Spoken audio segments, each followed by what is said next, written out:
¿De veras cuál? Comprando dos rubias, la segunda la mitad. En tus orígenes, ¿no? La segunda la mitad. En tus orígenes. Se lo digo una vez más. La Perdón, segunda la clasificado, se me mitad. Y por la duda lo decimos una vez más. La segunda la mitad. Champán. Bueno, es champán, es cerveza. No, es cerveza. No se entiende nada, Sí, ¿no? yo creo que se Juego de palabras. Te dije en desorigen, ¿no? Descubrí el arte de regalar con estilo. En Aroma Freya creamos box de regalos personalizados, pensados para emocionar, sorprender y conectar. Elegí detalles, personaliza, sorprende, celebra con Freya. Aroma Freya, regalos personales y corporativos con estilo, packaging elegantes y sofisticados. Hace de cada ocasión una oportunidad para fortalecer relaciones. Visítanos y entérate de mucho más a través de nuestro Instagram, @aroma.freya. Dental Centro Posadas.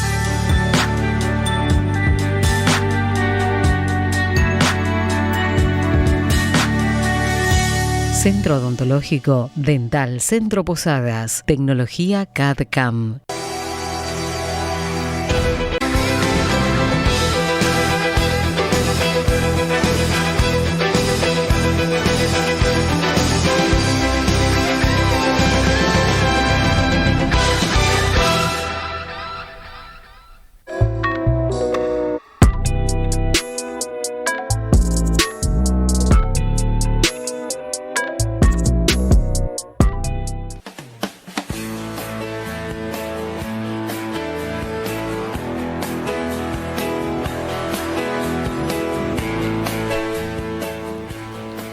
Segundo bloque del Ciudadano se revela, está con nosotros el ministro de Hacienda y Finanzas de Misiones, Adolfo Zafrán. Bienvenido, Adolfo. Bueno, Gracias buenas por noches. venir. Buenas noches. Buenas noches, muchas gracias por la invitación. Casa nueva, viste que estamos. Sí, muy lindo lugar. Está muy bueno. No tuvo nada que ver Milei en esto. No, el recorte, el ajuste. Qué difícil debe ser ministro de Economía en este Sí. tiempo, pero bueno. El trabajo de ministro de Economía es muy Es difícil y complejo, ¿vio? Dijo, es difícil y complejo.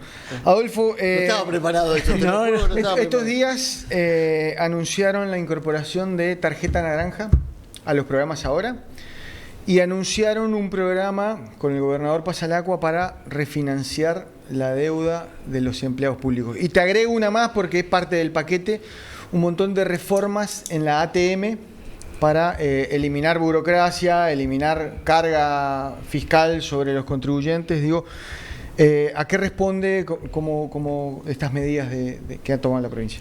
Bueno, lo de tarjeta naranja es un trabajo que venimos insistiendo hace varios años, por ahí sin éxito. Bueno, ahora sí. Ah, sí. Logramos- Muchos usuarios de Misiones tienen esa. Hay muchos usuarios, más de 170.000 usuarios en toda la provincia, más de 2.000 comercios adheridos, no solamente en Posadas, sino en el interior. También hay que reconocer que acá trabajó muy bien el equipo de la Cámara de Comercio e Industria de Posadas, que también hicieron los contactos. Trabajamos juntos con los gerentes de tarjeta naranja, que están ubicados en Corrientes y en Córdoba. Con ellos estuvimos hablando y bueno, la verdad que les interesó el programa y ya firmaron para la hora Misiones, ahora viene Durables y ahora Construcción, así que ya están vigentes. Hicimos algunas pruebas piloto de adherir comercios y está funcionando muy bien, así que creo que próximo día ya tendremos la primera tanda de comercios adheridos y operativos para empezar a trabajar, va a estar muy bueno. Llegamos a un público. Porque tarjeta naranja tiene el trabajador público, pero también tenés el trabajador privado, el emprendedor, el autónomo. Entonces llegamos a otro público de consumidores que hoy no llegamos con los bancos, el Banco Macro, el Banco Galicia, el Credit Coop o el hipotecario. Un ¿no? alivio. Acá me La está- refinanciación de los empleados públicos. Bueno, eso lo anunció el gobernador, lo anunció primero con el Banco Macro. Estaban endeudados.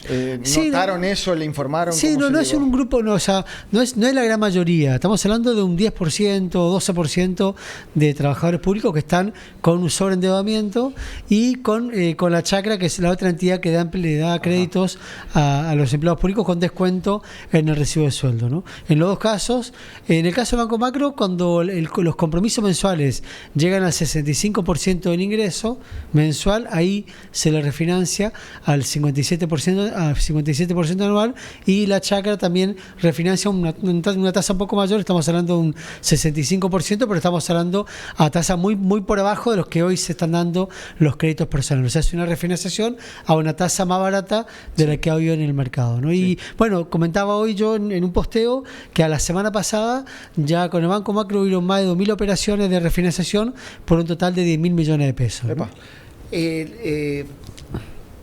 Y recrudeció el tema del financiamiento en estos últimos 2 años, con el tema mejor dicho, del endeudamiento con tarjetas. Comenzó a verse en este último año. En este último año hay mayor endeudamiento de las familias con las tarjetas de crédito. De hecho, hay informaciones que han hecho consultoras económicas nacionales que muestran estos datos. Mayor endeudamiento de las familias con las tarjetas de crédito, agravado con la suba de tasas que estamos viendo en los últimos 2 meses, ¿no? Eso hoy endeudarse en el sistema financiero es antiaconsejable, ¿no? Porque es muy costoso tomar un crédito hoy en el sistema financiero, salvo si tiene alguna línea bonificada, como tenemos con la provincia, que tenemos tasas bonificadas que con distintas entidades que siempre estamos publicitando. Eso te iba a preguntar, porque se le refinancia la deuda a los empleados públicos, pero también al sector de las empresas, de las pymes. Hay una línea de tasas bonificadas, digamos, tenemos líneas, de créditos. Sí, tenemos líneas con el Banco Macro, líneas para corto plazo, capital de trabajo, para inversión productiva, para inversión tecnológica. Tenemos la línea del CFI, del Consejo Federal de Inversiones, y la línea del Fondo de Crédito. Así que son 3 líneas con tasas bonificadas mucho más bajas de las que hay hoy en el mercado. Si bien son tasas que deberían ser más bajas, ¿no? Estamos viviendo un momento de una coyuntura muy distinta, muy difícil, con tasas muy altas, pero estas tasas son bonificadas y son más accesibles, ¿no? Ahí me están preguntando si la hora farmacia arranca en octubre. No hay nada confirmado, estamos viendo a ver qué pasa. ¿Sería para medicamentos en la hora farmacia? Puede ser, pero no hay nada confirmado. Le querés sacar la primicia y no la quiere. No, un amigo me preguntó, después fue adelante, le voy a decir quién, que me dijo que le consultara, porque era un rumor que había. Sí, siempre estamos sondeando distintos programas. Por supuesto, no me corresponde a mí anunciarlo, lo informará el gobernador. Pero sí, siempre tenemos en carpeta algunos programas, algunos salen, otros no, porque pero depende. ¿Hay una farmacia al final del túnel? ¿Hay una luz al final del túnel? Puede ser, puede ser o no. No puede entrar. No le pudimos sacar. No. Se cuidadoso. Me quedó responderte lo de la medida ATM. Que las medidas ATM. Esto también se trabajó mucho con las cámaras empresarias, con la Cámara de Comercio Industrial de Posadas, con la Confederación Económica de Misiones, donde ahí, básicamente fueron un paquete de medidas para dar un alivio fiscal y una simplificación al empresariado misionero. Por ejemplo, hoy, ¿qué está pasando? En el sector comercial, muchas ventas se hacen con tarjeta de crédito. Antes, la venta con tarjeta de crédito era el 20 o 30% del total. Hoy son el 70 o 80% de las ventas. Entonces, cuando la ATM le dé la exclusión a un comercio porque tenga saldos a favor en el régimen de tarjeta de crédito, también le va a dar en la bancaria para excluirlo del otro régimen, porque hoy sí tiene saldos a favor, porque hay muchas operaciones con tarjeta de crédito. Va a haber un alivio para los proveedores de afuera, que van a pagar el 1,5% cuando ingresen la mercadería a la provincia. En vez de pagar el 3,41%, van a pagar el 1,5% como paga la alícuota del sector industrial. También hay medidas para simplificar cuando hagan un trámite para exclusión en los regímenes de exclusión, tanto percepción como retención. No se pide más la certificación contable, porque hoy ya todos los sistemas de ATM ya están informatizados y tienen los datos de ventas, percepciones de cada contribuyente. Así que la idea es que sea algo online y mucho más sencillo, ¿no? Perfecto. Adolfo, te voy a llevar un poquito al tema nacional. Nuestro columnista Jerónimo García dice que se está haciendo una gran bicicleta financiera para poder llegar a las elecciones de octubre. Vos sos un ministro de Economía de la provincia, lo cual estás en comunicación con otros ministros de Economía. ¿Qué ven ustedes a la nación que está haciendo un plan económico hasta octubre, o hay un programa económico y no financiero? Porque todos los que forman parte de la cúpula hoy de economía de este gobierno son financistas más que economistas. Claro. Bueno, creo que el panorama electoral también siempre complica un poco a la economía, ¿no? O sea, que estamos viviendo un periodo preelectoral a veces puede complicar y dar algún tipo de turbulencia, pero a este fenómeno electoral se agrega, ¿no?, este combo donde el gobierno tal vez aquí ha querido contener el tipo de cambio, el dólar, en una banda que está atrasada. A ver, esto no hay secretos en esto. En economía esto se conoce como la paridad del tipo de cambio, no sé cuál es el tipo de cambio de equilibrio. Y hoy cualquier economista serio te habla de un dólar por arriba de 1.400. Entonces, si el mercado sabe que el dólar hoy está barato, y bueno, va a tender a buscar dólares porque sabe que en el corto plazo va a querer moverse. Y el gobierno lo que está haciendo es querer sujetar al dólar con un programa de supertasas, ¿no? Este programa de supertasas lo reconocía el ministro Caputo hoy mismo, que puede afectar a la economía en el corto plazo, ¿no? Cuando en la economía hay tasas de interés muy altas, te afecta al crédito del sector productivo, el crédito para el consumo, y eso en definitiva termina afectando y puede generar recesión económica, que es lo que queremos también, creo que hay que evitarla, ¿no? Están intentando sujetar para evitar inflación antes de llegar a las elecciones. ¿Sería esa la lectura? Creo que sí. A ver, creo que el gobierno se complicó. Si vamos un poquito más atrás, no mucho más atrás, pero a julio, cuando al gobierno hace un año atrás, el gobierno cambió la LELIQ por la LEFIS, donde el Tesoro compró la LELIQ, emitió LEFIS a un año. Bueno, esa LEFI vencieron en julio y el mercado no la renovó. O sea, en vez de renovarla, el mercado renovó una parte. Eso inyectó pesos en la economía y el gobierno ahora busca sacar esos pesos, porque esos pesos se fueron al dólar. Entonces busca sacar esos pesos subiendo las tasas, pero con la intención de que eso no pegue en los precios y en la inflación. Pero bueno, creo que también el tipo de cambio sigue atrasado. Lo vemos nosotros en el sector productivo de la provincia, ¿no? En las empresas forestales, tabacaleras, tealeras, les cuesta exportar hoy hasta al tipo de cambio actual, al 1.330, 1.340 que terminaba hoy. Sigue siendo un tipo de cambio complicado para exportar. Y lo mismo pasa con el comercio fronterizo, ¿no? Sí. Entonces, esto te da cuenta de que el tipo de cambio está atrasado, ¿no?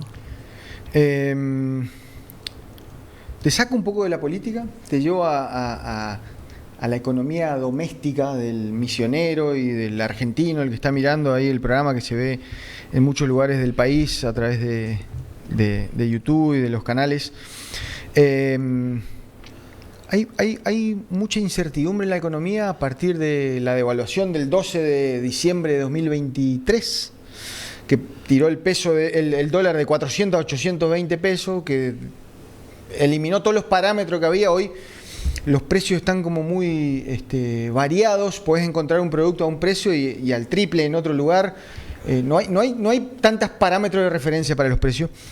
También para las inversiones, para la economía. Hoy hay mucha gente que antes ponía su plata en el plazo fijo porque tenía una rentabilidad con la inflación alta, tenía una rentabilidad, una ganancia, o invertía en algo o compraba algo porque era negocio comprar algo. Hoy hay mucha gente a la que todavía tiene alguna espalda económica, que tiene algún ahorro y que tiene muchas dudas sobre qué invertir. No estamos hablando ni de la economía provincial, ni nacional, ni de la política, ¿no? Como contador, no como ministro, como contador, ¿dónde ves, y para aquel que esté interesado, dónde ves que podría invertir alguien que tiene un ahorro, o tendría que guardarse el dinero, o tendría que comprar dólares, esperar a que suba? ¿Qué le recomendarías? No comprar terrenos en Apóstoles, Eso se valoriza muy bien. No invertir en Apóstoles, no vale decir eso. No, todo depende de la situación familiar y para qué para qué plazo guardar ese ahorro, ¿no? Claro. Si es de corto plazo, hoy existen muchas alternativas a plazo fijo. Hoy, inclusive alternativas. O sea, tenés fondos comunes de inversión y dentro de eso tenés muchas variantes de fondos en pesos, en dólares, con capitalización o no, donde si es de corto plazo, por ahí te conviene usar esa herramienta para cuidar tu patrimonio, ¿no? Porque estamos viviendo todavía momentos de una economía inflacionaria más baja, pero inflacionaria al fin, donde si guardas un peso, un billete, al año perdió valor. Entonces hay que buscar la forma de conservar ese activo.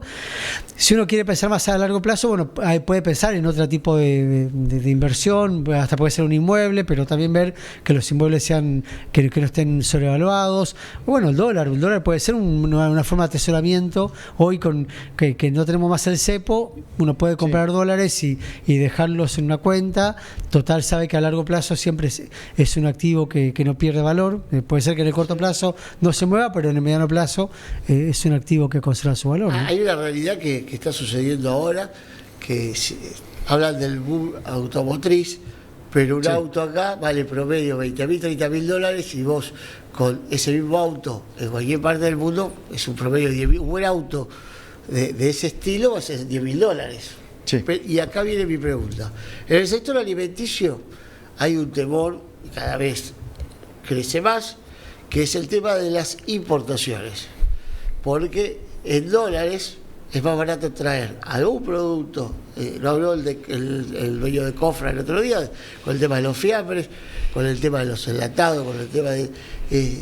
esto puede ser pasajero, primero que es gravísimo, ¿no?, para la industria nacional. Puede ser una cuestión pasajera, por lo que hablábamos, electoral, y puede haber un sinceramiento de la economía, o en el pensamiento de una persona responsable de la economía de una provincia, vos creés que la van a tratar de llevar, como dicen, a un año más. A ver, la apertura indiscriminada de la economía no es buena. Eso, a ver, países como Estados Unidos o Japón, que son proteccionistas. Claro, sí, son países capitalistas, o sea, pero son proteccionistas. Ellos protegen su industria y te buscan barreras arancelarias, decir, no, por la aftosa, porque por el color del tu producto no tiene protección, bueno, por cualquier motivo protegen su industria, no dejan ingresar por denuncia antidumping, porque tiene subsidio, lo que sea. Entonces, creo que, como planteás vos, el hecho de que tengamos la posibilidad de que vengan productos importados sin ningún tipo de discriminación es muy peligroso para nuestra industria, porque en definitiva pues, ponemos en riesgo muchas fuentes de trabajo, ¿no? Y además es imposible competir, menos con un tipo de cambio hoy que es totalmente desfavorable, ¿no? Entonces, y por otro lado, coincido con tu análisis que hay precios en la economía que todavía no se terminan de acomodar, ¿no? O sea, hay inmuebles que están muy caros en dólares, hay vehículos que cuando uno lo pasa a dólares, pero no puede ser. Entonces creo que todavía hay variables que se tienen que terminar de acomodar, ¿no? La última te quiero hacer por mi parte. Hace algunas semanas los gobernadores impulsaron un proyecto de ley que después se sancionó, que tiene que ver con obligarle al gobierno nacional a coparticipar los ATN, a distribuir los ATN y el fondo vial, que en el presupuesto, en la ley de presupuestos, son fondos que pertenecen a las provincias y la nación se los estaba quedando y con eso dibujaba un superávit, ¿no? ¿Cuánto nos deben? ¿Cuánto implica en la caja de la provincia, en la economía provincial? ¿Qué peso tiene ese dinero que está reteniendo indebidamente, sin el término es correcto, la nación?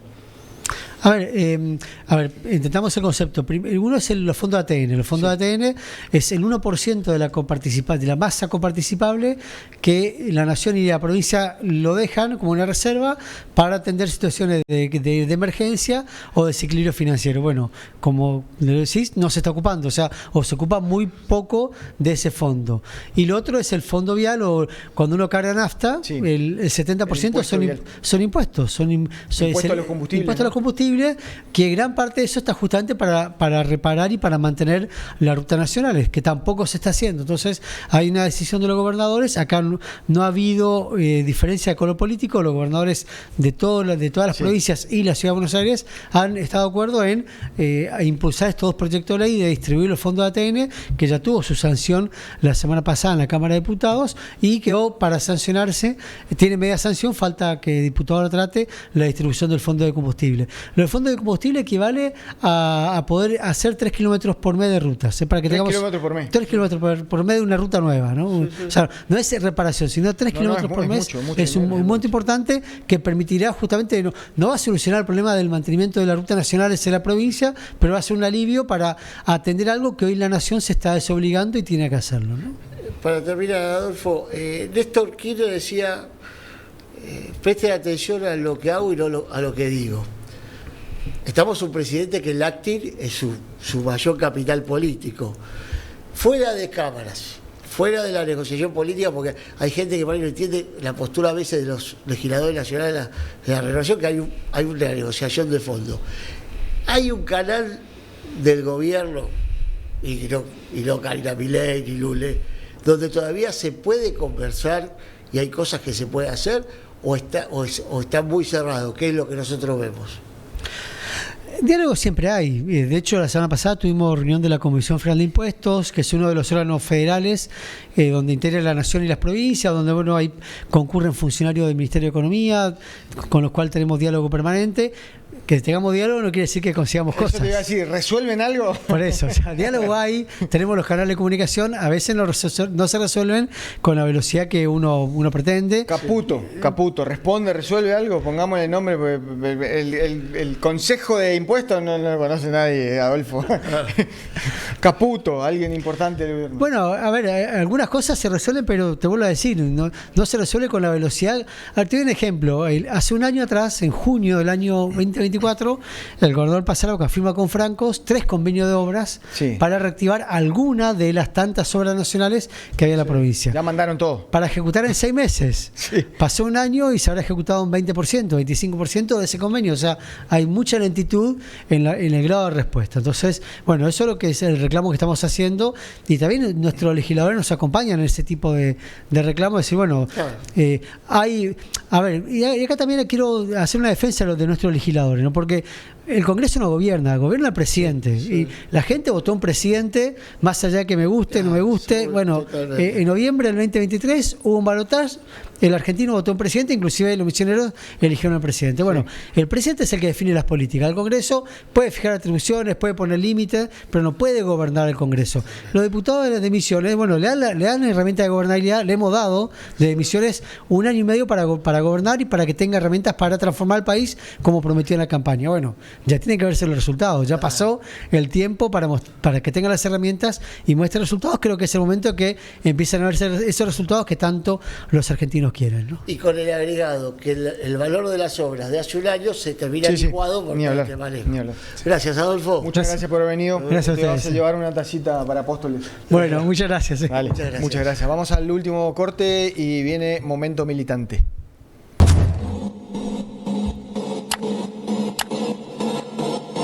Y desde allí, indudablemente, es extraído el cuerpo prácticamente del segundo cuerpo de ejército. Tiene varios impactos de bala y vehículo. También ustedes pueden ver que los cristales están completamente apillados. En este momento, funcionarios policiales están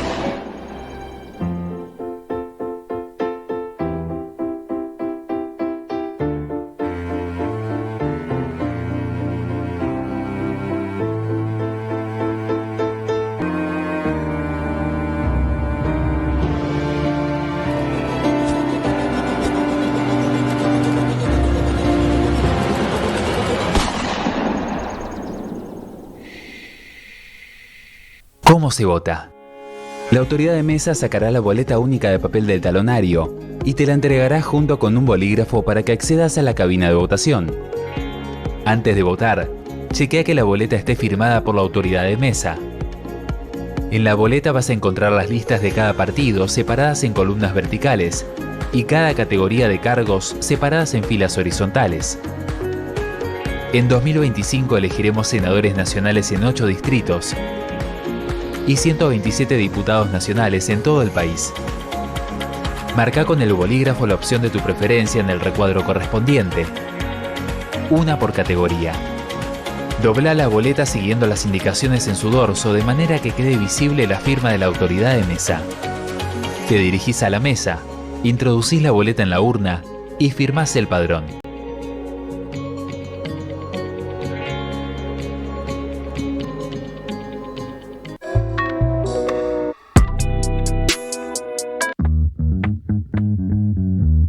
Yo sé que nos gusta el deporte y de vez en cuando también nos gusta apostar. Ahora tenemos cientos de plataformas deportivas y juegos online, pero tenés que tener cuidado porque muchas de ellas son ilegales. Te piden tus datos, toman tu dinero, pero no te dan garantía de que te van a pagar.